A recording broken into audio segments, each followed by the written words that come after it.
Assalamualaikum warahmatullahi wabarakatuh.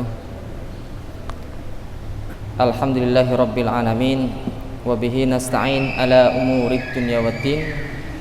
Asyhadu an la ilaha illallah wahdahu la syarikalah, wa asyhadu anna Muhammadan abduhu wa rasuluhu la nabiyya ba'dah. Allahumma shalli ala habibina wa qudwatina wa sayyidina Muhammadin sallallahu wasallam alaihi wa ala alihi wa ashabihi wat tabi'in. Alhamdulillah, jamaah salat duhur yang dirahmati Allah, ya. Kita diberi nikmat oleh Allah Subhanahu wa taala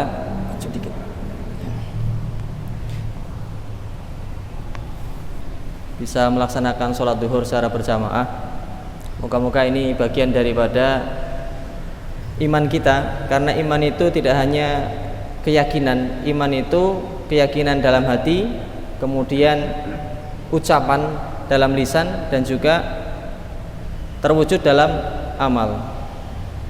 Dan orang yang sholat berarti dia mewujudkan imannya dalam bentuk melaksanakan perintah Allah Subhanahu wa ta'ala.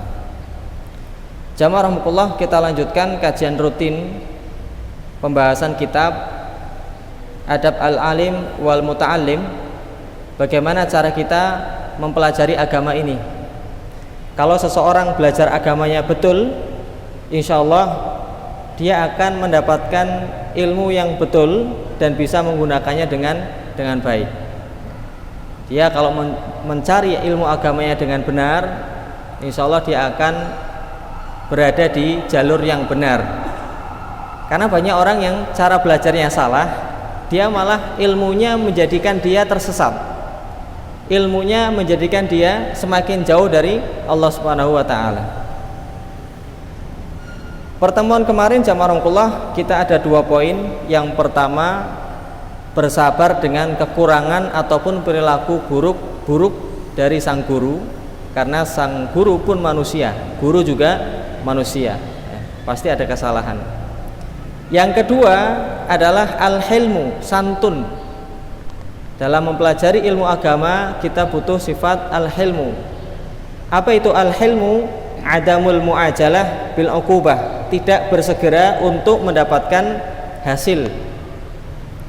Ini sama dengan sebuah pepatah dalam bahasa Arab, ya, atau sebuah perkataan para ulama, la tattakhidh qararan wa anta ghadban wa la ta'id wa anta farhan.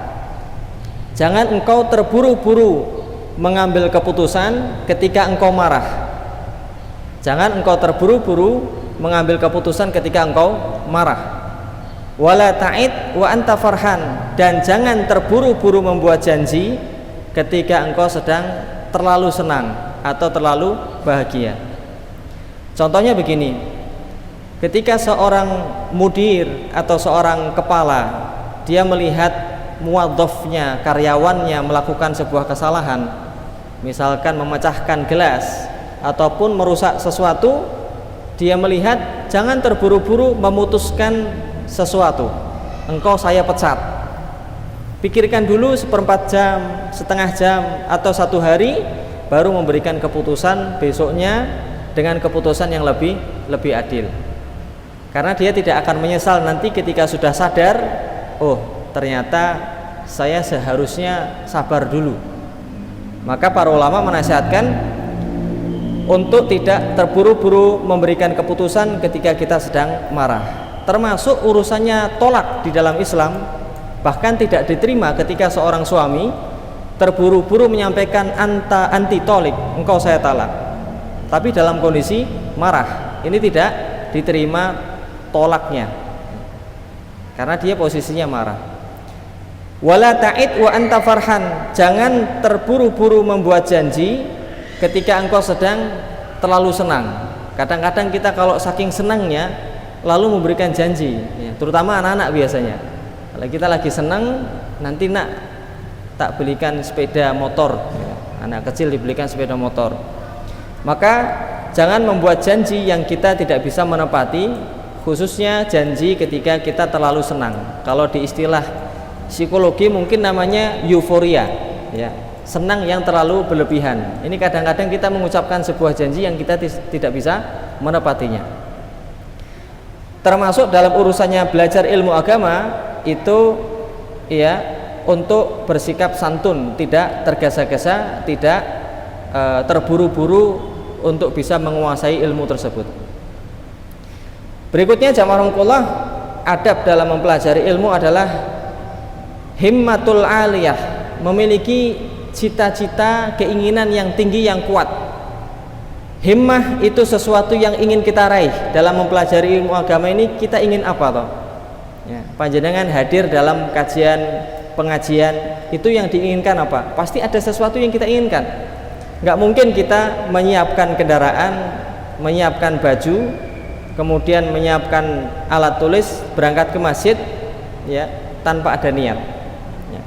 Di sini orang subuh-subuh mau datang ke Masjid Candi pasti punya niat pengen ikut kajian Ahad pagi. Ya. Maka himmah atau keinginan tertinggi yang harus ditanamkan dalam hati kita untuk ikuti pengajian, yang pertama adalah mencari ridho Allah. Ya. Mencari ridho Allah ini apapun kita terapkan. Kata-kata ini mungkin bisa terdengar klasik jamaah rahmatullah, tapi ya apa betul sih dalam kehidupan kita ridho Allah yang kita cari? Nah, maka perlu kita melihat dalam hati kita. Yang kedua adalah yarfa'i al jahla an nafsihi, mengangkat kebodohan dari diri kita. Kita ini tidak paham terhadap agama. Mungkin urusan sholat saja kita belum paham. Urusan banyak hal dalam agama ini kita belum paham. Maka jangan sampai berlama-lama, berlarut-larut dalam ketidakfahaman terhadap agama. Ya, angkat kebodohan dari diri kita dengan cara mencari ilmu. Yang ketiga, yarfa'il jahla anin nas. Ya, kita harus punya cita-cita, nggak cuman kita yang berada di jalan agama yang benar, tapi ajak orang lain. Panjenengan niku tanggung jawab kalih istri. Ya, ku anfusakum wa ahlikum naro. Panjenengan bertanggung jawab kepada anak-anak.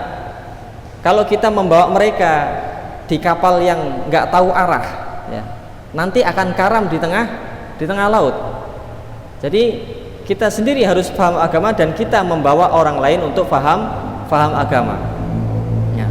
Maka sebagaimana Allah Ta'ala menyampaikan, Rabbana waj'alna lil muttaqina imama, jadikanlah kami ya pemimpin bagi orang-orang yang bertakwa. Maksudnya apa pemimpin bagi orang yang bertakwa? Ya kita membawa orang lain menuju agama yang benar.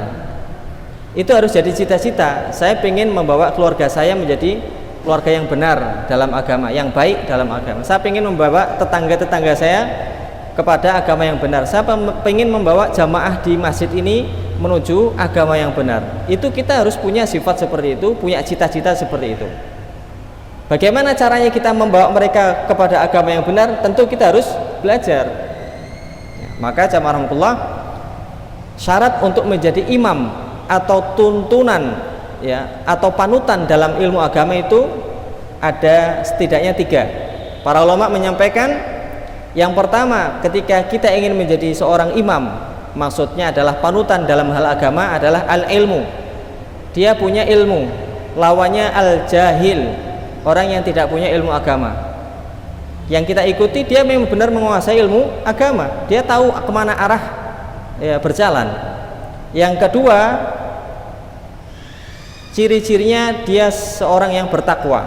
Dia sendiri mengamalkan, dia sendiri taat kepada Allah.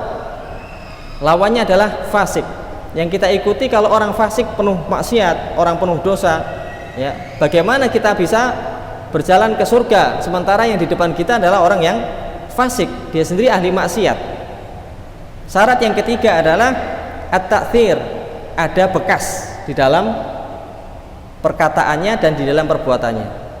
Jadi bekas dia belajar itu apa? Perkataannya adalah nasihat, kebaikan, tausiahnya, dan juga bekas dalam amalnya adalah dia istiqomah, ya.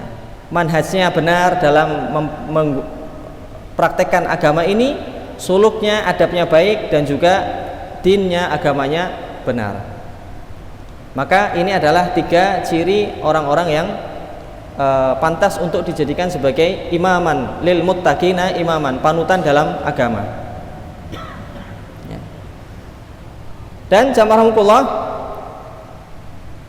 seorang pembelajar dia hendaknya untuk tidak menunda-nunda amalan. Dalam urusan apapun tidak boleh kita menunda amalan. Untuk belajar, untuk berhalaqah, untuk beribadah, itu namanya ya taswif, menunda-nunda. Itu nanti akan saya kerjakan.